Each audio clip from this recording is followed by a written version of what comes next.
सांग मैंने आज आम पढ़ा प्रेसिडेंट ऑफ इंडिया। ओके, तो प्रेसिडेंट ऑफ इंडिया कॉन्स्टिट्यूशन को पार्ट रे मेंशन है ना पार्ट 5 रे। पार्ट 5 टा कौन ना यूनियन एग्जीक्यूटिव जमती आम पढ़ी तीन टा ऑर्गेनाइजेशन स्टेट रो कौन कौन एग्जीक्यूटिव लेजिस्लेचर आउ जुडिशियरी। ओके, पार्ट 5 रो को आर्टिकल जाए ना 52 ରୁ 62 मन रखा easy president of India part 5 52 ରୁ 62। ओके, आम कहले कौन यूनियन एग्जीक्यूटिव कौन कौन जाऊँगी माने किए जाऊँगी को पदवी जाऊँगी कौन कौन जाऊँगी ना मन रखिए आम प्रेसिडेंट जाऊँगी vice president prime minister council of minister मन रखु सब एमपी नुह जी जो मिनिस्टर काउंसिल ऑफ मिनिस्टर रहा सी एग्जीक्यूटिव जी सब एमपी मैंने कौन सी हेले रही लेजिस्लेचर रे भल से मन रखु काउंसिल ऑफ मिनिस्टर रहिले से माने एग्जीक्यूटिव रहिले किंतु ऑल एमपी आर कौन ना लेजिस्लेचर एग्जीक्यूटिव नुह आ कौन ना अटॉर्नी जनरल ऑफ इंडिया भल से मन रखु किए रहिले आमर president vice president prime minister council of ministers आउ हेले कौन ना attorney general of India. Okay, president आमर कौन ना सी हेले कॉन्स्टिट्यूशनल लिखा है हेड ऑफ स्टेट किए ना प्रेसिडेंट आ कौन आम कहे फॉर्मल हेड ताको गोटे अलग टर्म में कौन कहीपर ना डी जीरो माने कौन ना चाहे नाम को मात्र हेड रखाई सी de jure de facto head किए ना प्राइम मिनिस्टर नोमिनाल हेड माने ना सब कम कर एक्चुअली कम किए एक्चुअली कम कर prime minister actually head of the state किए प्राइम मिनिस्टर। ओके, तापर आम देखा जड़े प्रेसिडेंट हेले से फास्ट प्रेसिडेंट हे ओथ ने क्या आगे ने ओथ ने चीफ जस्टिस ऑफ इंडिया मैं सुप्रीम कोर्ट जो चीफ जस्टिस तांको आगे सी ओथ ने ओथ आम को आर्टिकल मेंशन है मन पकातु को शेड्यूल मेंशन है मन पकईदेवा टीयर्स ऑफ ओल्ड पीएम TEARSOFOLD को आर्टिकल माने को शेड्यूल अच्छे मन पकातु ओथटा कौटे अच्छे शेड्यूल नंबर 3 रे जो लिखा है अफर्मेशन TEA। ओके, तापर देखिए आम गोटे लोक प्रेसिडेंट हाँपाई योग्य कि नहीं क्वालिफिकेशन जमी विभिन्न परीक्षा दौचे सर क्वालिफिकेशन रोचे आपड़ या पढ़ी थे ओडिया जानी थे जोटा आम सब आस परीक्षा माने दवाई परीक्षा देवाई क्वालिफिकेशन सेमती गोटे लोक प्रेसिडेंट हे तांकर क्वालिफिकेशन कौन कौन रहा दरकार रहा दरकार ना नंबर 1 सिटीजन ऑफ इंडिया सी भारत नागरिक होते आ को बाहर देश नागरिक आसिक आम ये प्रेसिडेंट हो पारे मन रखता सिटीजन ऑफ इंडिया तांको 35 वर्ष किंबा ताठू अधिक वर्ष बयस होतापर कौन ना qualified to contest as Lok Sabha member यहाँ मन रखु आम लोकसभा पढ़ला डिस्कसन करवा मन रखु कौन सिटीजन ऑफ इंडिया होते 35 वर्ष 35 इयर्स रो अधिक एज हो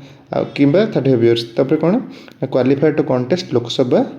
आज लोकसभा मेंबर तापर कौन not hold any office of profit आगे मन रखिए पर ऑफिस ऑफ प्रॉफिट कहूँ शुणु आउ तो मन रखिए कौन qualification citizen of India 35 years of age qualified to contest in Lok Sabha election तापर कौन ना not hold any office of profit भलसे मन रखिदे बस एवं आम बुझा ऑफिस ऑफ प्रॉफिट माने कौन ऑफिस ऑफ प्रॉफिट माने कौन ऑफिस ऑफ प्रॉफिट है से सब ऑफिस जो जदि आपण रहीकि जदि इलेक्शन लड़िले आपण से ऑफिस प्रेशर पड़ पारे सिंपली बुझा आम कौन धरनियंतु गोटे लोक अच्छी गवर्नमेंट रे काम करुच्ची आईएएस अच्छी कि आईपीएस अच्छी कि ओएस अच्छी जहाँ भी अच्छी सी धरनियंतु प्रेसिडेंशियल इलेक्शन ठियाला तो जदि से प्रेसिडेंट हो गला सी तार जहाँ भी सब पॉलिसी अच्छी जहाँ भी सब ये माने ताकू एक्सीडेंट दब कि तार जो सब पावर रहा ताकू इन्फ्लुएंस किए कर ना जी से जहाँ अंडर काम कर अपॉइंटिंग अथॉरिटी किए गवर्नमेंट तो से गवर्नमेंट जहाँ कहे से कर लोक मान हित पक्षे हो कि न हो गवर्नमेंट जहाँ कहे से करने बाध्य कारण तार डिसीजन को इन्फ्लुएंस गवर्नमेंट कर। ओके, तो तेणुक आम कॉन्स्टिट्यूशन जे मेकर मैंने से डिसाइड कले कौन ना जी प्रेसिडेंट हो से कौन सी ऑफिस ऑफ प्रॉफिट रे नथिबो। ओके, आउट कथा मन रखता धरनियंतु कि स्टैंडिंग एमपी कि एमएलए से जदि प्रेसिडेंट हेले से एमपी कि एमएलए तांको पदवी छाड़िया को पड़ो। ओके, मन रखु यहाँ तापर प्रेसिडेंट केते वर्ष रही ऑफिस ना 5 वर्ष कौठू फ्रॉम एंटरिंग द ऑफिस से 5 वर्ष रहिबे जेबेठू ऑफिस एंटर करेंगे सेठू 5 वर्ष। एटा को आर्टिकल मेंशन है आर्टिकल 56। जो क्वालिफिकेशन हम पढ़ले सेटा को आर्टिकल मेंशन है ना आर्टिकल 58। ओके तापर कौन जदि 5 वर्ष रहिले ऑफिस रे ठीक अच्छे केते थर जड़े लोक प्रेसिडेंट हो पार इंडिया रे गोटे लोक प्रेसिडेंट हेले से केते थर हो पारे ना सेमती किसी बार नहीं माने कौन सेमती माने से जेते थर भी चाहिए हो पारे प्रेसिडेंट जिते थर चाहिए भी से हो पारे। एटा कोड मेंशन है ना आर्टिकल 57 रे जो लिखाई कि से माने रिइलेक्टेड हो पारे एज प्रेसिडेंट एनी मेंबर जदि से अच्छा प्रेसिडेंट आउ थे भी रहीपर सेमती कौन संख्या निर्दिष्ट नहीं। किंतु अमेरिका रे कौन एबे जमती अच्छा डोनाल्ड ट्रंप सी कमती कौन मैक्सिमम 2 थर रहीपर जीवन काल भितर 2 थर रहीपर से कन्जिक्यूटिवली हो आगुरी किए थे आगुरी नथिले मोर माने डोनाल्ड ट्रंप नथिले किंतु ता आगुरी थे तो से 2 थर रहीपर आइदर कन्जिक्यूटिवली हो ना छाड़िकी भी हो से 2 थर ही रहीपर किंतु आमर कौन ना आमर सेमती किसी लिमिट नहीं केते थर भी गोटे लोक प्रेसिडेंट रहीपर। परीक्षा ये क्वेश्चन होगा तापर देखिए कौन धन्य 5 वर्ष तक अवधि रहा कि मझे भी तांकर सरी जाई पारे केमती सी चाहिए कौन रेजिग्नेशन दे पारे क्या देवे से देवे भाइस प्रेसिडेंट को मन रखु रेजिग्नेशन जो प्रेसिडेंट देवे से क्या देवे भाइस प्रेसिडेंट को देवे रेजिग्नेशन लेटरटा धरेबे। ओके नहले कौन ना इम्पिचमेंट जोटा आम नॉर्मली कहूचे कि सस्पेंड कर दिया गला ऑफिस सस्पेंड करले कि टर्मिनेशन है ये कह इम्पिचमेंट। इम्पिचमेंट माने बुझेबी खाली मन रखते इम्पिचमेंट करा ऑन द ग्राउंड माने को कारण ना भायोलेसन ऑफ कॉन्स्टिट्यूशन ना कॉन्स्टिट्यूशन ने जो सब धारा देती ताकू से माने ये कले खिलाफ कले ताले से ग्राउंड रे जड़े प्रेसिडेंट इम्पिचमेंट हो पार इम्पिच हो पार। तो इम्पिच माने कौन इम्पिच आम कहीं कहे टर्मिनेशन की आम सस्पेंड कहीं कहूने कारण जेहेतु सी है हाईएस्ट अथॉरिटी सब सर्वोच्च से पदवी तंकर अच्छी तेणुक से पदवी को सम्मान देवाई आम कौन कहुए ना इम्पिचमेंट कहुए ताको सस्पेंड कि टर्मिनेशन कहुए अर्थ एक ही इम्पिचमेंट मन है इम्पिचमेंट। तो इम्पिचमेंट कौटी लिखाई ना आर्टिकल 61 ने इम्पिचमेंट जदि 5 वर्ष आगुरी जदि से प्रेसिडेंट गोटे लोक जी प्रेसिडेंट अच्छा जदि कन्स्टिट्यूशन किसी खिलाफ गले कि एगेन्स्ट गले ताहले से इम्पिच हो पारे। आर्टिकल कौटी मेंशन है प्रोसीजर ना आर्टिकल 61। अभी पढ़ा कि इम्पिचमेंट जड़े केमी हम तो प्रोसीजर कौन देखु इम्पिचमेंट जो येटा है जो प्रोसीजरटा है से कोर्ट को जेकोसी हाउस ऑफ पार्लियामेंट स्टार्ट हो पारे लोकसभा हो ना राज्यसभा हो जेकोसी हाउस स्टार्ट हो पारे हेले कौन हम ना से हाउस रो 1/4 मेंबर 1/4 मेंबर ताको कौन करेंगे ताको साइन करेंगे साइन करी कौन एटा हाउस रे देबे हाउस देले कौन ना से जो मोशनटा है इम्पिचमेंट मोशनटा है सेटा एडमिट है कौन हम ना प्रेसिडेंट को 14 दिन नोटिस दिहब कि तुम्हें जो ये कथा तुम उपर जो आलिगेसन लगी जो माने को आलिगेसन लगी कौ ना ओनली भायोलेसन कन्स्टिट्यूशन ये जो लगी आपड़ ए विषय किसी कहतु तो से विषय प्रेसिडेंट आसिक रिटर्न जवाब दे पारे ना आसिक भी कहींपारे। तापर कौन हम से 14 दिन पर कौन हम ना गोटे कौन हम ना भोट पास हम भोट हम कौटी ना से हाउस रे जो हाउस रे स्टार्ट होता से हाउस रे लोकसभा हो कि राज्यसभा हो से स्टार्ट हम स्टार्ट हेले कौन हम ना तो जल्दी भोटिंग दिहब भोटिंग रे केते मेजोरिटी दरकार से जो इम्पिचमेंट मोशनटा पास होगापी केते दरकार से बिलटा पास होगापी ना दरकार 2/3 of total membership of the house माने से हाउस टोटल मेंबरशिप रो 2/3 केते हेड हम धन्य लोकसभा जदि है ताहले 550 सीट इंटू 2/3 से आसो 366 पॉइंट केते सेटा मतलब राउंड कले हम 367 सेमती राज्यसभा रे 250 सीट्स तार 2/3 हेल्ले केते हम ना 166 पॉइंट केते सेटा हेल्ले 167। ओके तो एतिक लोक जदि से भोट को हाँ कले नाई प्रेसिडेंट इम्पिच हुअंतु तापर कौन हम ना तापर से बिलटा अलग हाउस को जीव जो हाउस पास होता नेक्स्ट हाउस को जीव धरन तो लोकसभा होता राज्यसभा को जीव राज्यसभा होता लोकसभा को जीव जाए कौन हम ना से हाउस पड़ो से हाउस सेमती हम सेमती भोटिंग हम सबू हम जब पुणी से 2/3 मेजोरिटी पास हो गला ताहले कौन ना प्रेसिडेंट स्टैंड्स इम्पिच्ड प्रेसिडेंट इम्पिच हो गले। आम गोटे कथा मन रखु जेकोसी ये बिल है सब प्रेसिडेंट को पाखक जाए एक्शन नापी किंतु एठी कौन है ना जेहेतु प्रेसिडेंट को एगेस्ट जाइए तो दुईटा हाउस रे पास हेले सेठी जो सेकेंड हाउस रे पास हो गला माने दुईटा हाउस रे कंप्लीटली पास हो गला से दिन प्रेसिडेंट कौन है इम्पिच हो गले। ओके से मझे प्रेसिडेंट तांको राइट दिखाई से मैंने आसिक पार्लियामेंट निज पक्ष रखिपारती कि नाई आज्ञा मुझे करना कि एटा मो भूल नुहे से मैंने सी दे पारे एक्सप्लेनेशन। ओके आम पढ़े इम्पिचमेंट इम्पिचमेंट को आर्टिकल अच्छे आर्टिकल 61 अच्छे केमी लोक इम्पिच हम इम्पिचमेंट के 5 वर्ष टर्म भितर जदि से रेजिग्नेशन देवे ताले क्या देवे वाइस प्रेसिडेंट। ओके रिवाइज करवा खाली ये मन रखु बुझिपारे सब। ए नेक्स्ट को जावा धरनियंतु प्रेसिडेंट अच्छा धरनियंतु से इम्पिच हो गले कि से रेजिग्नेशन देदेले कि धरनियंतु से छुट्टी रहीगले कौन से पर्सनल काम रू कि कौड़े बाहर गले कि जहाँ भी है तो से टाइम रे प्रेसिडेंट को कामटा किए कर काम किए कर ना वाइस प्रेसिडेंट धरनियंतु वाइस प्रेसिडेंट छुट्टी अच्छा तार किए कर ना CGI chief justice of India धरन सीजीआई भी ना देह भल ना तो किए रही सीनियर मोस्ट जज ऑफ सुप्रीम कोर्ट। ओके तो मन रखु जो वैकेंसी हम माने जो प्रेसिडेंट करेन्टली से जगार नथिबे तो प्रेसिडेंट कार्य तो किए ना किए कर ना खाली तो रही सीटा तो से जगह कौन हम ना प्रेसिडेंट जब नथिबे वाइस प्रेसिडेंट रही से माने सब्सिक्वेंटली वाइस प्रेसिडेंट नथिबे ताहले सीजीआई रही चीफ जस्टिस ऑफ इंडिया जदि सी न रही तो सीनियर मोस्ट जज ये लाइनअपटा मन रखु जदि वैकेंसी माने सी कौन आइदर इम्पिच है ना डेथ है ना रेजिग्नेशन है ना एब्सेंस है यहाँ मन रखु है यहाँ कौटी अच्छे आर्टिकल 62 कौन अच्छे जिते खाली है विदिन 6 मंथ धरते इम्पिचमेंट है कि डेथ है कि रेजिग्नेशन है तो विदिन 6 मंथ आउ थे कौन हम ना प्रेसिडेंशियल इलेक्शन हम। ओके प्रेसिडेंशियल इलेक्शन हम तापर कौन आउ थे कौन ना इंटर एग्नम है इंटर एग्नम कौन ना इंटर एग्नम है ना धरनियंतु प्रेसिडेंट को 5 वर्ष सरला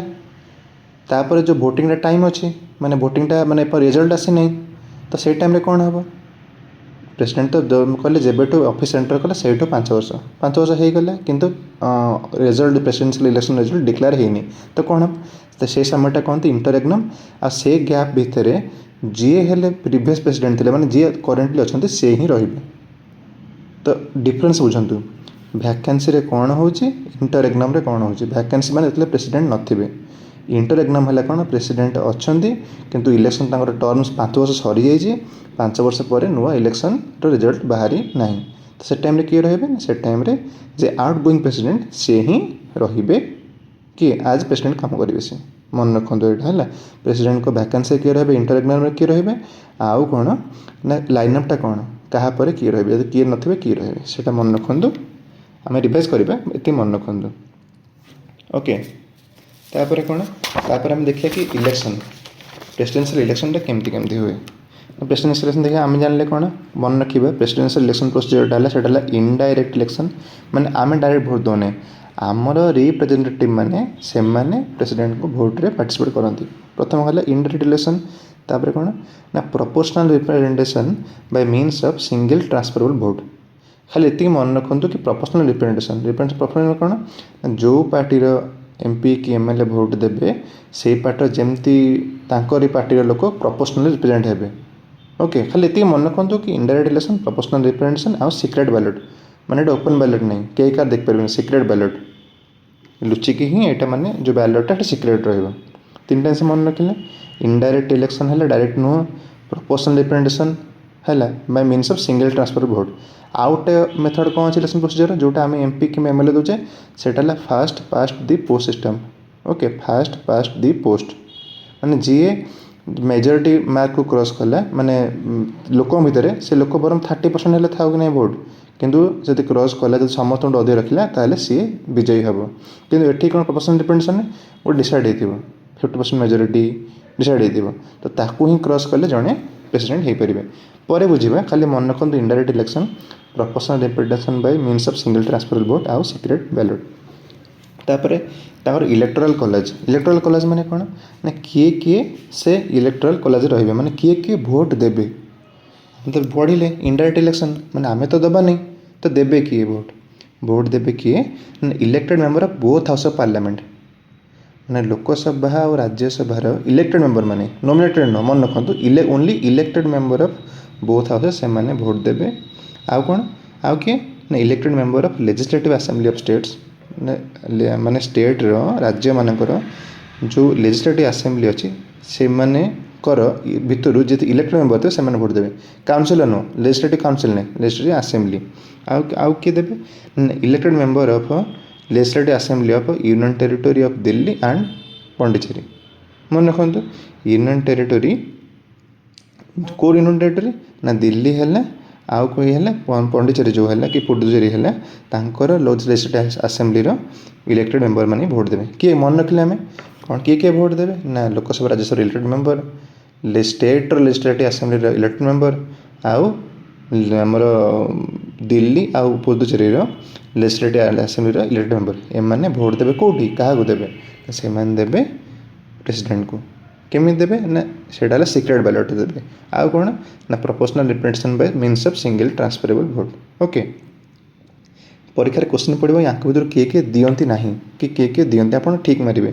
तो किए दियंती ना आम मन रखिदेवे ना नॉमिनेट मेंबर मैंने कौन से भी हाउस से देवे ना सी भोट देवे ना कारण से पीपल को रिप्रेजेंट करूना से लोकों द्वारा बचा ही ना तो से देवे ना आउ किए ना हेल्ले लेजिस्लेटिव काउंसिल मेंबर स्टेट जो लेजिस्लेटिव काउंसिल है विधान परिषद जोटा से भोट देवे ना आउ आम कहूँ जो जम्मू एंड काश्मीर गोटे स्टेट हो तार लेजिस्लेटिव असेंबली अच्छी कौन करवा ना सी देवे ना कहीं सी देले आपन को आर्टिकल 54 रे चेंजेस आने पड़ो जोटा कि है जदि चेंज है फ्यूचर में ताहले से माने दे पारिबे ओके तो जानीपारे किए दे पारे क्वेश्चन आसो अच्छा को केस रे सीएम दे पारिबे कि दे पारिबेनी से आम जान सीएम धरने लेजिस्लेटिव असेंबली जब मेंबर होते ताल दे पारिबे जदि कौन से स्टेट सीएम लेजिस्लेटिव काउंसिल आसुँच सी दे पारिबे नहीं मन रखु भल से जदि कौन state chief minister legislative council आसुँच सीए प्रेसिडेंटियल इलेक्शन रे भोट दे पारिबे नहीं ओके तापर पीएम दे पारे जदि से इलेक्टेड होते एमपी ताले से भोट दे पारे भलसे मन रखु आउे भाइस प्रेसिडेंट भी दे पारे कहीं ना भाइस प्रेसिडेंट है कौन राज्यसभा सी हेड से सेठ ही आसता जब से इलेक्टेड होते ताले दे पारे मन रखु अटर्नी जनरल दे पारे ना से एग्जीक्यूटिव पार्ट हेले भी सी दे पारे ना मन रखु यहाँ तापर देखा कौन ना जो आम देखिले भोट किए किए देले तो कहार भोट्र मूल्य केते जमती आम जनरल इलेक्शन में समस्त भोट्र वैल्यू एक सामान आपण भोट्र वैल्यू जहाँ मो भोट्र वैल्यू तो जी जी भी भोट दूसरी एत बड़ नागरिक हो जिते सान हो गोटे भोट देला माने ऑल भोट्स आर इक्वल गोटे भोट्र वैल्यू सब जगह सामान रहा किंतु एटे जो प्रेसिडेंट इलेक्शन को इलेक्शन में भोट दिगला से वैल्यू के रुहे सामान रुहे ना अलग रुहे परीक्षा बहुत थोड़ा क्वेश्चन आसी मन रखु गोटे एमएलए भोट है कौन ना total population of state by total number of elected member in that माने से स्टेट रे जति एमएलए अच्छा नंबर इंटू 1000 बुझे तो से जो राज्यर जनसंख्या बाय टोटल केते नंबर ऑफ एमएलए अच्छा जो मैंने इलेक्ट होती इंटू 100 से एमएलए भोट को वैल्यू एमपी भोट को वैल्यू कौन एमपी भोट है total value of votes of all MLA सबूक एमएलए जितक स्टेट रही सब देश जितक एमएलए तांको भोट टोटल भोट जी वैल्यू मिसे दिज्व बाय कौन टोटल केते एमपी इलेक्टेड एमपी अच्छा सेटा है ये तो एठू हम जापर कि टोटल एमपी को भोट जिते टोटल एमएलए का भोट से समिशन ऑफ हम लिखिदे जी vote of all MLAs is equal to vote of all MPs summation of vote of all MPs तो ये आम देखिए कौन जाने आम गोटे गोटे स्टेट के एमएलए अच्छा गोटे गोटे स्टेट माने कंट्री आम के एमपी एमपी आम फिक्स अच्छे बुझे एमएलए भी फिक्स अच्छी तो आप मन जापे कि क्या भोटर वैल्यू अधिक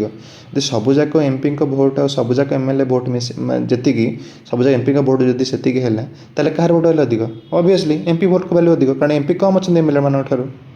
तो देखा यदि गोटे इक्वेशन काढ़ा जब आम पर हिसाब करवाटा एमपी भोट को वैल्यू सबू एमपी भोट को वैल्यू 700 आउ कौन एमएलए को भोट बैटर वैल्यू सेटा कौन भैरी कै 7 ରୁ 208 आप भावुवे जन भोटर वैल्यू 7 जन वैल्यू 208 केमती है depending upon population of the state କିନ୍ତୁ ଉତ୍ତରପ୍ରଦେଶର ଭୋଟ୍ର ଭ୍ୟାଲୁ ମାନେ ଗୋଟେ MLA ଭୋଟ୍ ଭ୍ୟାଲୁ ଯାହା ପ୍ରେସିଡେଣ୍ଟ ସିଲେକ୍ସନରେ ସିକିମ୍ ହେଲା କି ନାଗାଲାଣ୍ଡ ହେଲା ମଣିପୁର ହେଲା ସେଇଟା କ'ଣ ବହୁତ ଜନସଂଖ୍ୟା ବହୁତ କମ୍ ଅଛି, ତ ତାଙ୍କର ଭୋଟ୍ ଭ୍ୟାଲୁ ସମାନ ହେବନି, ତାଙ୍କର କମ୍ ଆସିବ। ଓକେ, ତ ଆମେ ଜାଣିଲେ କି ଭୋଟ୍ର ଭ୍ୟାଲୁ କାହାର କେତେ, ଆଉ MLA ଭୋଟ୍ର ଭ୍ୟାଲୁ ଅଧିକ ନା MPର ଭୋଟ୍ ଭ୍ୟାଲୁ ଅଧିକ।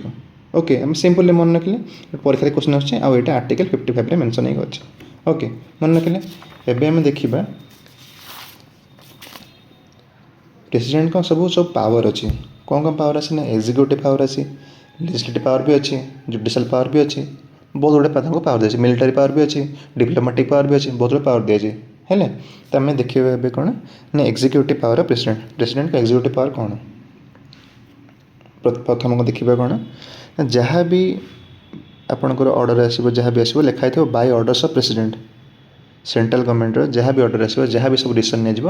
ଲେଖା ହେଇଥିବ ସେ ଯେଉଁ ଆପଣଙ୍କର ପେଜ୍ରେ ଲେଖା ହେଇଥିବ କ'ଣ by orders of the president. ତ all executive actions are taken in his or her name. ତାଙ୍କ ନାଁରେ ହିଁ ସବୁ ଯାକ ଏକ୍ଜିକ୍ୟୁଟିଭ୍ ଆକ୍ସନ୍ ନିଆଯାଏ। ଆଉ କ'ଣ he appoints PM and other minister. Prime minister ଆଉ ଯେକୌଣସି ମିନିଷ୍ଟର ହେଲେ, କାଉନସିଲର ମିନିଷ୍ଟର, ଫାଇନାନ୍ସ ମିନିଷ୍ଟର ହେଲେ, ହୋମ୍ ମିନିଷ୍ଟର ହେଲେ, ଏଗ୍ରିକଲଚର ମିନିଷ୍ଟର ହେଲେ, MSME ମିନିଷ୍ଟର ହେଲେ, ସ୍ପୋର୍ଟସ୍ ମିନିଷ୍ଟର ହେଲେ, ଯିଏ ବି ସବୁ ହେଲେ ତାଙ୍କୁ କିଏ ଆପଏଣ୍ଟ କରନ୍ତି, ତାଙ୍କୁ ଆପଏଣ୍ଟ କରନ୍ତି ପ୍ରେସିଡେଣ୍ଟ। ଓକେ, ତାପରେ କିଏ ନା ଆଟର୍ଣ୍ଣି ଜେନେରାଲ ଅଫ୍ ଇଣ୍ଡିଆ, ତାଙ୍କୁ ବି ପ୍ରେସିଡେଣ୍ଟ ଆପଏଣ୍ଟ କରନ୍ତି। ସେ ଆଉ କାହାକୁ ଆପଏଣ୍ଟ କରନ୍ତି ନା controller and auditor general, chief election commissioners and other election commissioners. ତାପରେ କିଏ ନା ତାପରେ member and chairman of UPSC, governor, chairman and member of finance commission. ଏମାନେ ସବୁ କିଏ ଆପଏଣ୍ଟ କରନ୍ତି ପ୍ରେସିଡେଣ୍ଟ। ଭଲସେ ମନେ ରଖନ୍ତୁ, ପରୀକ୍ଷାରେ ପଡ଼ିଯିବ। ୟାଙ୍କ ମଧ୍ୟରୁ କିଏ କାହାକୁ ପ୍ରେସିଡେଣ୍ଟ ଆପଏଣ୍ଟ କରନ୍ତି, ଆପଣ ଇଜିଲି ଆନ୍ସର ଦେଇପାରିବେ। ଆଉ କାହା କରନ୍ତି he can appoint commission to investigate into condition of SCs, STs and OBC। SC, ST, OBCଙ୍କ ଉପରେ ଯଦି କିଛି କଣ୍ଡିସନ୍ କିଛି ଖରାପ ଅଛି ତାହେଲେ ସିଏ ଗୋଟେ କମିଶନ ଆପଏଣ୍ଟ କରିପାରିବେ ତାକୁ କାହାକୁ ସେ ଯେଉଁ କଣ୍ଡିସନକୁ ଇନଭେଷ୍ଟିଗେଟ୍ କରିବା ପାଇଁ। ଆଉ କ'ଣ ହି କ୍ୟାନ୍ ଆପଏଣ୍ଟ ଇଣ୍ଟରଷ୍ଟେଟ୍ କାଉନସିଲ୍, ମାନେ ବିଭିନ୍ନ ଷ୍ଟେଟ୍କୁ ମିଶିକି ସେ ଇଣ୍ଟରଷ୍ଟେଟ୍ କାଉନସିଲ୍କୁ ସିଏ ଆପଏଣ୍ଟ କରିପାରିବେ କିଏ ପ୍ରେସିଡେଣ୍ଟ। ତାପରେ କ'ଣ ତାପରେ ଆଡମିନିଷ୍ଟ୍ରେଟର୍ସ, ମାନେ ସିଏ ଦେଖ ୟୁଟି ଯେଉଁ ସବୁ ଅଛି, ୟୁନିୟନ୍ ଟେରିଟୋରୀ ଯେଉଁ ଅଛି, ପ୍ରେସିଡେଣ୍ଟ ଗୋଟେ ରୁହନ୍ତି ଆଡମିନିଷ୍ଟ୍ରେଟର, ତାଙ୍କୁ କିଏ ଆପଏଣ୍ଟ କରନ୍ତି, ତାଙ୍କୁ ଆପଏଣ୍ଟ କରନ୍ତି ପ୍ରେସିଡେଣ୍ଟ। ତ he administers union territories through administrators appointed by him or her. ସେମାନଙ୍କୁ କିଏ ଆପଏଣ୍ଟ କରନ୍ତି, ଦିଲ୍ଲୀରେ ହେଲା, ପୁଦୁଚେରୀ ହେଲା, ତାଙ୍କ ସବୁ ମାନେ ଦିଲ୍ଲୀରେ ଅଛନ୍ତି ଲେଫ୍ଟନାଣ୍ଟ ଗଭର୍ଣ୍ଣର, ସେମିତି କ'ଣ ନା ଦମନ ଦିଉ ହେଲା, ତାଙ୍କୁ ସବୁ ସେଇ ଜାଗାରେ ସବୁ ଯେଉଁମାନେ ଅଛନ୍ତି ସବୁ ମାନେ କ'ଣ ଆଡମିନିଷ୍ଟ୍ରେଟର ଅଛନ୍ତି, ତାଙ୍କୁ କିଏ ଆପଏଣ୍ଟ କରନ୍ତି, ତାଙ୍କୁ ଆପଏଣ୍ଟ କରନ୍ତି ପ୍ରେସିଡେଣ୍ଟ। ଓକେ, ନେକ୍ସଟକୁ ଯିବା ପ୍ରେସିଡେଣ୍ଟଙ୍କ ଲେଜିସ୍ଲେଟିଭ୍ ପାୱାର। ଓକେ, କିଏ କ'ଣ ସବୁ ଅଛି ପ୍ରେସିଡେଣ୍ଟ ଲେଜିସ୍ଲେଟିଭ୍ ପାୱାର ନା he can summon, prorogue the parliament and dissolve the Lok Sabha. ସେ ଚାହିଁଲେ ଡାକି ପାରନ୍ତି ଗୋଟେ ମାନେ ସେସନ୍ଟାକୁ ବନ୍ଦ କରିପାରନ୍ତି ବା ତାକୁ ଟର୍ମିନେଟ୍ କରିପାରନ୍ତି ଆଉ ଡିଜଲ୍ଭ କରିପାରନ୍ତି ଲୋକସଭାକୁ। ଓକେ, ତାପରେ କ'ଣ he can summon a joint sitting of both houses. ମାନେ ଲୋକସଭା ରାଜ୍ୟସଭାରେ ଯେତେବେଳେ ଗୋଟେ ବିଲ୍ ପାସ୍ ହେଇପାରିବନି, ମାନେ ଗୋଟେ ଜାଗାରେ ହଁ ଥିଲେ ଆଉ ଗୋଟେ ଜାଗାରେ ନା ଥିବ, ସେତେବେଳେ ଗୋଟେ ପୂର୍ଣ୍ଣ ବହୁମତ ପାଇଁ ସିଏ ଡାକି ପାରନ୍ତି କ'ଣ ନା joint setting, important matter discussion କରିବା ପାଇଁ କି ଭୋଟିଂ କରିବା ପାଇଁ ସିଏ ଡାକି ପାରନ୍ତି ଜଏଣ୍ଟ ସେଟିଂ। କିଏ ଡାକିବେ ନା ପ୍ରେସିଡେଣ୍ଟ ଡାକିବେ। ମନେ ରଖନ୍ତୁ, ସବୁବେଳେ ପ୍ରେସିଡେଣ୍ଟ ଡାକିବେ କ'ଣ ଜଏଣ୍ଟ ସେଟିଂ ଡାକିବେ। କିନ୍ତୁ ଗୋଟେ ପରୀକ୍ଷାରେ ପଡ଼େ ନା ଜଏଣ୍ଟ ସେଟିଂରେ ସ୍ପିକର ତ ରହିଲେ ଲୋକସଭାରେ, ହେଡ଼୍ ରହିଲେ ସ୍ପିକର, ମାନେ ସିଏ ପ୍ରିସାଇଡ଼୍ କରିବେ ମିଟିଂରେ ଯାହା ବି ସବୁ ଡିସ୍କସନ୍ ହେବ। ରାଜ୍ୟସଭାରେ କିଏ କରିବେ ନା ଭାଇସ୍ ପ୍ରେସିଡେଣ୍ଟ। ତ ଯେତେବେଳେ ଜଏଣ୍ଟ ସେଟିଂ ହେବ ସେଠି କିଏ କରିବ, ସେଠି କ'ଣ ଦୁଇ ଜଣ ବସିବେ କି, ଗୋଟେ ତ ହେଡ଼୍ ରହିବେ ନା, ସେଠି କିଏ ରହିବେ, ସେଠି ରହିବେ ସ୍ପିକର। ଓକେ, ଜଏଣ୍ଟ ସେଟିଂରେ ଡାକିବେ କିଏ ଜଏଣ୍ଟ ସେଟିଂକୁ, ଡାକିବେ ପ୍ରେସିଡେଣ୍ଟ, ହେଡ଼୍ ରହିବେ ସ୍ପିକର। ଓକେ, ତାପରେ କ'ଣ ନା ପ୍ରେସିଡେଣ୍ଟ ଆଡ୍ରେସ୍ କରନ୍ତି, କାହାକୁ ଆଡ୍ରେସ୍ କରନ୍ତି, ପାର୍ଲାମେଣ୍ଟ ଆଡ୍ରେସ୍ କରନ୍ତି ପ୍ରତି ବର୍ଷର ଫାର୍ଷ୍ଟ ସେସନ୍। ତାପରେ ଆଉ କ'ଣ ନା ଆଉ କରନ୍ତି ନୂଆ ଇଲେକ୍ସନ୍ର ଫାର୍ଷ୍ଟ ସେସନ୍ଟାକୁ। ଗୋଟେ ନୂଆ ଇଲେକ୍ସନ୍ ହେଲା, ଜେନେରାଲ୍ ଇଲେକ୍ସନ୍ ହେଲା, ନୂଆ ଲୋକସଭା ହେଲା, ତ ସେତେବେଳେ ବି ପାର୍ଲାମେଣ୍ଟ ନୂଆ ହେଲେ ସେତେବେଳେ ଆଡ୍ରେସ୍ କରନ୍ତି, ଆଉ ବର୍ଷର ଫାର୍ଷ୍ଟ ସିଟିଂଟାକୁ ବି ଆଡ୍ରେସ୍ କରନ୍ତି ପ୍ରେସିଡେଣ୍ଟ। ତାପରେ କ'ଣ ନା he or she nominates 12 member to Rajya Sabha and 2 members to Lok Sabha. ଯେଉଁ ନୋମିନେସନ୍ ଅଛି ମେମ୍ବରମାନଙ୍କର, MP ମାନଙ୍କର 12 ଜଣ ମେମ୍ବରକୁ ସେ ରାଜ୍ୟସଭାକୁ ନୋମିନେଟ୍ କରନ୍ତି, ଆଉ ଦୁଇ ଜଣ ମେମ୍ବରକୁ ସେ ଲୋକସଭାକୁ ନୋମିନେଟ୍ କରନ୍ତି। ତାପରେ କ'ଣ ना प्रेसिडेंट को पाखक जेकोसी बिलटा पास है सी आक्ट हाँपाई प्रेसिडेंट को पाखक आक्सेंट हो जाए फास्ट हाउस रे पास है सेकेंड हाउस रे पास है तापर क्या पाक जाए प्रेसिडेंट ओनली आक्सेंट देलापर बिल टर्न्स इनटू एक्ट बिलटा एक्ट केतबेले हम ना जितेबाला प्रेसिडेंट आक्सेंट कर सारे ओके तापर कौन ही कैन प्रोमलगेट ऑर्डिनेंसेस माने कौन ना जितेबाला कौन लोकसभा कि राज्यसभा भर जेकोसी गोटे हाउस ना दुईटा हाउस सेसन नथिबे गोटे कौन से आक्ट आने पड़ो से कौन हम से तो आक्ट आनी पार्बनी कारण लोकसभा दुईटा हाउस दरकार पास हाँपाई पास हो पारबनी से कौन माने आम कन्स्टिट्यूशन प्रेसिडेंट को पावर देती कौन ना आपण ऑर्डिनेंस आनीपारे ऑर्डिनेंस पावर लॉर पावर संगे सामान सेमती किसी असुविधा नहीं आप ऑर्डिनेंस आनीपारे जब किसी धरनियंतु ना सेसन ना जब पास हो पारुनी रिप्रेजेंटेटिव मान द्वारा ताले आप ऑर्डिनेंस आनीपारे ओके बुझे से ऑर्डिनेंसटा कौ आर्टिकल अच्छे मन रखु 123 123 परीक्षा बेले पड़े ऑर्डिनेंस कौ आर्टिकल ना 123 मन रखिए मन रहा 123 तापर देखिए आम जो कहले कि से कौन गोटे बिलटा आक्ट हाँपाई प्रेसिडेंट आक्सेंट दरकार आक्सेंट दरकार माने कौन सी हाँ कहले बिलटा हम तो से कौन प्रेसिडेंट भिटो पावर अच्छे भिटो पावर माने कौन भिटो पावर पढ़ा आम आर्टिकल 111 अच्छे भिटो पावर आम प्रेसिडेंट को 3टा अच्छे गोटे कौन अच्छे ना एब्सोल्यूट भिटो गोटे अच्छे पॉकेट भिटो आउ गोटे अच्छे सस्पेंसिव भिटो ओके तो भिटो पावर हम देखिए एब्सोल्यूट भिटो कौन जितेबाला बिलटा आसला प्रेसिडेंट पाखु से इधर हाँ कहले ना ना कहले पूरा कंप्लीट हाँ ये बिलटा ठीक अच्छे ना ये बिलटा ठीक नहीं तो से कौन हम ही इधर ग्रांट्स द एक्सेंट और विथहोल्ड द एक्सेंट सेटा हम कौन ना एब्सोल्यूट भिटो एब्सोल्यूट मैंने आप जानीदे कि बिलटा आपंकर आक्ट है ना ना ओके आउ गोटे कौन अच्छे ना पॉकेट भिटो कौन ना सी कौन करेंगे से बिलटा पर ना हाँ कहे ना कहे से बिलटा को सी पॉकेट रखीदे किसी कहलानी है puts the bill in pocket है निदर ग्रांट्स न रिजेक्ट किसी कहबे हाँ न कहबे कि ना कहबे जदि हाँ कि ना कहले कम्प्लीटली है कौन एब्सोल्यूट भिटो जब किसी न करे से बिलटा सेम थुआ प्रेसिडेंट पाखे ताले से कौन पॉकेट भिटो जब किसी न कले तापर कौन ना सस्पेंसिव भिटो माने कौन जदि प्रेसिडेंट कहे तुम मत बिलटा देल मत क्या ठीक लगुनि तुम यहाँ आउ थे देखिक मत दियो तुम यहाँ आउ थे देखिक मत दियो क्या कहले पार्लियामेंट कहले माने लोकसभा दी जन कहले कि आप बिलटा नियंतु आउ थे आप चिंता करूँ आउ थे भोटिंग करूँ तापर या मो पाखक पठातु तो सहीटा कौन हम सहीटा suspensive veto when president returns the bill for reconsideration of the parliament जब पार्लियामेंट रिकन्सिडर करने गोटे बिल दिगला से भिटो को कौन कहुए ना सस्पेंसिव भिटो है ये मन रखा आम 3 प्रकार भिटो पढ़ले आम absolute veto pocket veto suspensive veto मन रखु गोटे कथा जदि प्रेसिडेंट देले यहाँ फेरे देले कहले ना आउ पढ़ंतु बोली आउ थे आलोचना कर दिंतु आदि जमती बिलटा फेरी सेमती आउ थे पास हो गला ताल प्रेसिडेंट हाँ कहूँ बाध्य सी मना करें ओके सी मना करें ना if submitted again then he has to give his assent his or her accent accent देवा बाध्य तो सी बुझे सस्पेंस पड़े आउ गोटे टाइप भिटो अच्छे जोटा आमर ना किंतु कौटे अच्छे ना अच्छी यूएस अच्छे यूएस कौन अच्छे ना अच्छे क्वालिफाइड भिटो माने गोटे धरन तो गोटे बिलटा आसला यूएस प्रेसिडेंट पाक एक्सेंट सेटा सी मना करदे जदि से हाई ताठू हायर मेजोरिटी पाक गला 2/3 मेजोरिटी गला ताहले से हाँ कहूँ बाध्य सेटा है कौन ना क्वालिफाइड भिटो आउ गोटे कौन से आम प्रेसिडेंट प्रेसिडेंट गोटे अच्छे पॉकेट भिटर डिफरेंस कौन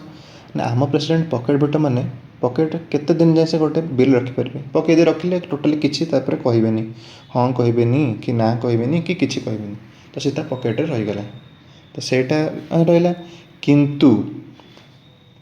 यूएस प्रेसिडेंट कौन यूएस प्रेसिडेंट को मैक्सिमम से 10 दिन ही पकेट रखिपारे माने गोटे बिल उपर पकेट भिटो सी 10 दिन ही रखिपारे 10 दिन पर जहाँ फेरिया पड़ो जहाँ हेले भी हाँ कि ना कही फेरिया पड़ो से रखिपारे ना ताठू अधिक से कहुए pocket of Indian president is larger than that of American president माने अमेरिकन प्रेसिडेंट को ठारू इंडियन प्रेसिडेंट को पॉकेटा बड़ कहीं पॉकेटा बड़ कहला ना आम इनडेफिनेटली जिते दिन जाए भी आम रखिपर किंतु प्रेसिडेंट को यूएस के दिन रखिपारे मैक्सिमम 10 days ओके तापर देखिए आम financial power of president. Financial power कौन अच्छे ना जितेबाला जेकोसी मनी बिल आसो पार्लियामेंट को उठब लोकसभा तो सेतबले कौन ना प्रेसिडेंट आगुआ कही prior recommendation of president is necessary for introduction of money bill introduce हम से प्रेसिडेंट आगुआ कही से कौन ना लेज फाइनान्शियल एनुअल स्टेटमेंट जोटा हम बजेट कहूचे से कौन ना से प्रेसिडेंट पार्लियामेंट रे रखिए तापर कौन ना advance out of contingency fund of India for unforeseen माने सर्कमस्टांसेस है ना एक्सपेंडिचर जोड़ा है जो जिनसा आम देखना कि जानने हठात गोटे दरकार पड़ा हठात धरनियंतु आप बत्या है बन्या है मरुड़ी पड़ा कि किसी भी धरनियंतु बाहर है पैसा दरकार पड़ा से तो बिल पास हो पारनि जोटा बिल पास है सहीटा कौटे हो पारनि तो से आमर फंड अच्छी कौन ना कॉन्टिजेंसी फंड ऑफ इंडिया रु प्रेसिडेंट कहले ही से पैसा बाहर जदि नॉर्मल बिल पास है से बाहर कंसोलिडेटेड फंड ऑफ इंडिया जो सब पैसा आसा कर नॉर्मल बिल दरकार किंतु हठात दरकार पड़े कौन हम ना कंटिजेंसी रु खर्च हम ताकू किए कह कहे प्रेसिडेंट कहला ही से खर्च हम ओके तापर देखिए जुडिशियल पावर कौन अच्छे ना सी सुप्रीम कोर्ट और हाईकोर्ट सब जजेस मानू सब जज है चीफ जस्टिस है जो हम हाईकोर्ट कि supreme court chief justice of India से समस्त किए अपॉइंट करती प्रेसिडेंट आ कौन ना प्रेसिडेंट को अच्छे एडवाइजरी जुरिस्डिक्शन माने कौन मैंने प्रेसिडेंट दरकार पड़े धरना गोटे लॉ उपर कि मागिपारे क्या धरना परामर्श मागिले सुप्रीम कोर्ट मागिपारे कि आपड़ ये आम गोटे लॉ बनाऊँ या परामर्श दिंतु यार लीगल कम्प्लिकेसन कौन हो पारे कि कले ठीक हम कि न हम लीगालिटी दृष्टि तो सहीटा प्रेसिडेंट पावर अच्छी ना सी जहाँ कहे मानिया बाध्य नुह मैंने जोटा सुप्रीम कोर्ट कहे ये माने नॉट बाउंड टू ओबे किंतु कौन सी से पावर अच्छी जो एडवाइजरी जुरिस्डिक्शन अच्छी आउ कौन क्लीमेंसी एंड पार्डनिंग पावर आम पढ़ी प्रीवियस क्लास पढ़ी पार्डन डिस्पाइट रिप्राइव ये सब पढ़ी प्रेसिडेंट से सब जुडिशियल पावर माने सी न्याय दे पारती आउ कौन आउ अच्छी किसी मिलिटारी पावर सी हेल्ले कौन supreme commander of all armed forces सब जो आर्म फोर्स माने इंडियन नेवी हेले आर्मी हेले एयरफोर्स हेले तार सुप्रीम कमांडर हेले कि प्रेसिडेंट आउ कौन ही कैन डिक्लेयर वार और कनक्लूड पीस है सी चाहिए गोटे नेशन सांगे डिक्लेयर वार किए करे प्रेसिडेंट करती जदि पीस स्थापन कराला सेटा प्रेसिडेंट ही करती है कि आप्रुवाल दरकार कहाँ पार्लियामेंट आप्रुवाल पर ही सी डिक्लेयर करेंगे डिक्लेयर किए करेंगे प्रेसिडेंट ही करेंगे किंतु कहा उपदेश करेंगे कि कहा आप्रुवाल करेंगे ना पार्लियामेंट आप्रुवाल हो गले एवं आम टे रिभाइज करना ओके फास्ट टाइम पढ़ले यूनियन एग्जीक्यूटिव किए किए आसुँच president vice president prime minister council of minister आउ अटॉर्नी जनरल मन रखा सब एमपी आसती नहीं जो एमपी होते काउंसिल ऑफ मिनिस्टर थे से ही हे एग्जीक्यूटिव पार्ट तापर माने प्रेसिडेंट को पार्ट रे मेंशन अच्छे ना पार्ट 5 रे पार्ट भी ओके प्रेसिडेंट हेले कौन फॉर्मल हेड आउ ना कौन नॉमिनल हेड ना कॉन्स्टिट्यूशनल हेड ना de jure head de facto head किए ना प्राइम मिनिस्टर तापर ओथ से क्या दिखती ओथ दिखती सीजे चीफ जस्टिस ऑफ इंडिया आगे ओथ दिखती से रेजिग्नेशन क्या दिखती ना से रेजिग्नेशन दिखती वाइस प्रेसिडेंट ऑफ इंडिया को क्वालिफिकेशन कौन ना से सिटीजन ऑफ इंडिया होते 35 इयर्स ऑफ एज थी तापर कि अधिक तापर कौन qualified to contest as Lok Sabha member तापर कौन ना not hold any office of profit हम पढ़ी ऑफिस ऑफ प्रॉफिट ओके तापर कौन से केते थर जड़े रहीपर सी सेमती किसी नियम ना तो से केते थर भी रहीपर ओके तापर टर्म ऑफ ऑफिस केते वर्ष रही ना से 5 वर्ष रही मझे रेजिग्नेशन देले से क्या वाइस प्रेसिडेंट देवे ना से कौन हो पारती ना इम्पिचमेंट हो पारती इम्पिचमेंट जदि हे को ग्राउंड ना on the ground of violation of constitution violate कले सी इम्पिच हो पारे तापर कौन ना इम्पिचमेंट प्रोसीजर मन रखिले फास्ट आसो 1/4 मेंबर साइन करेंगे 14 दिन नोटिस दिज्व से भितर 14 नोटिस पर गोटे भोटिंग हम the 2/3 majority of total membership the house pass है नेक्स्ट हाउस को जीव से पास होगले से इम्पिच हो सी यदि इम्पिच हो गले मन पकातु से यदि इम्पिच हो किए रे से यदि इम्पिच हो गले रे किए रे वाइस प्रेसिडेंट ओके तापर आम देखिए कौन ना जो इलेक्शन कौन ना इनडायरेक्ट इलेक्शन तापर proportional representation bye means of single transferable vote आउ कौन ना सीक्रेट बैलेट ବ୍ୟାଲେଟଟା ସିକ୍ରେଟ୍ ରହିବ। କିଏ ଭୋଟ୍ ଦେବେ ଇଲେକ୍ଟୋରାଲ୍ କଲେଜରେ କିଏ ରହିବେ? ଇଲେକ୍ଟୋରାଲ୍ କଲେଜରେ ରହିବେ elected member of both house of parliament, elected member of the state legislative assembly ଆଉ elected member of legislative assembly of Delhi and Puducherry. କେଉଁମାନେ ରହିବେନି ନା ନୋମିନେଟ୍ ମେମ୍ବର ରହିବେ ନାହିଁ, ଯେକୌଣସି ହାଉସ୍ ରୁହନ୍ତୁ ଯିଏ ବି ହୁଅନ୍ତୁ। ଲେଜିସ୍ଲେଟିଭ୍ କାଉନସିଲ୍ ମେମ୍ବର ରହିବେ ନାହିଁ, ଆଉ J&Kର ଆସେମ୍ବଲିର ଇଲେକ୍ଟେଡ୍ ମେମ୍ବର ହୁଅନ୍ତୁ ନୋମିନେଟ୍ ମେମ୍ବର ହୁଅନ୍ତୁ ସେମାନେ ରହିବେ ନାହିଁ। ତାପରେ ଆମେ ଦେଖିଲେ କ'ଣ ନା ଭ୍ୟାଲ୍ୟୁ ଅଫ୍ ଭୋଟ୍।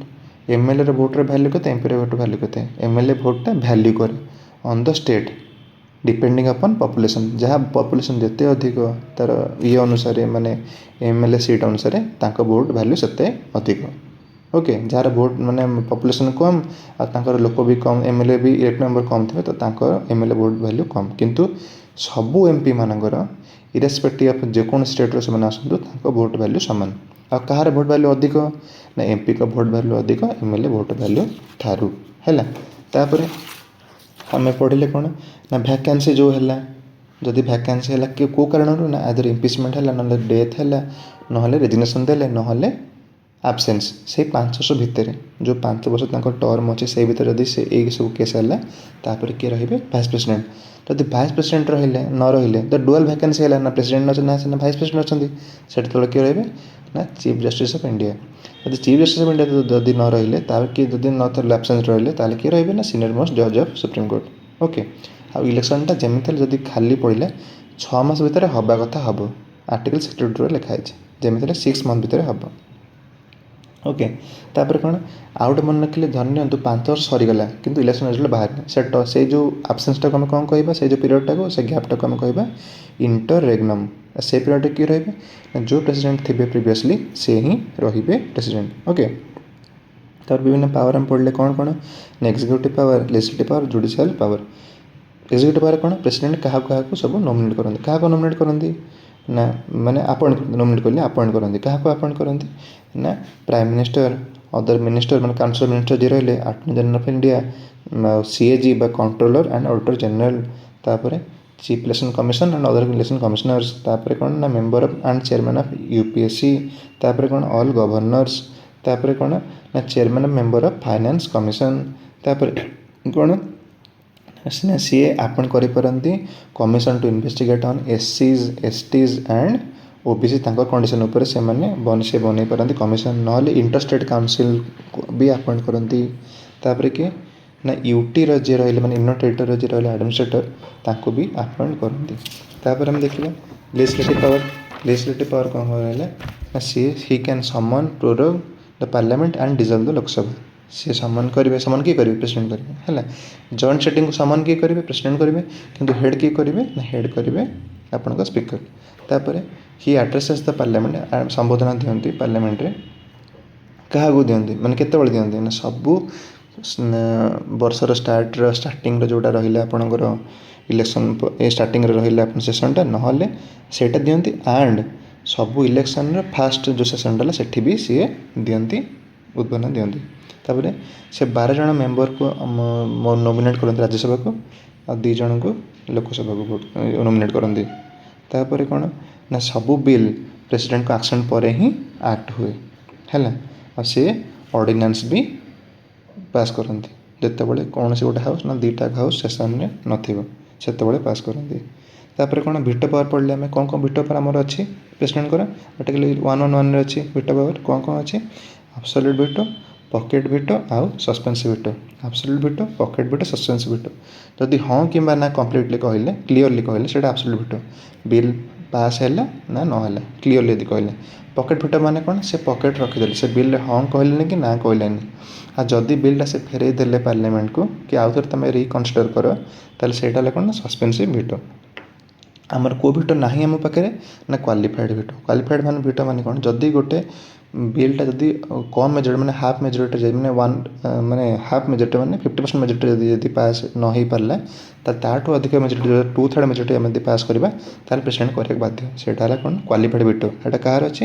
ନା US ପ୍ରେସିଡେଣ୍ଟଙ୍କ ଅଛି। ଆଉ କ'ଣ ଯେହେତୁ US ପ୍ରେସିଡେଣ୍ଟ ଗୋଟେ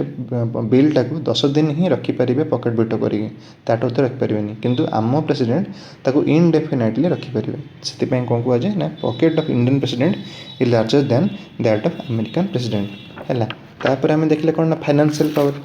फाइनेंशियल पावर कौन कौन अच्छे ना जेकोसी मनी बिल आसवा आगु पार्लियामेंट को प्राय रिकमेंडेसन दरकार कार आगुआ प्रेसिडेंट कही कि ये इंट्रोड्यूस कर बोली। तापर कौन ना से बजेट रखती आनुअल फाइनेंशियल स्टेटमेंट जोड़ा बजेट कहते सी रखती। तापर कौन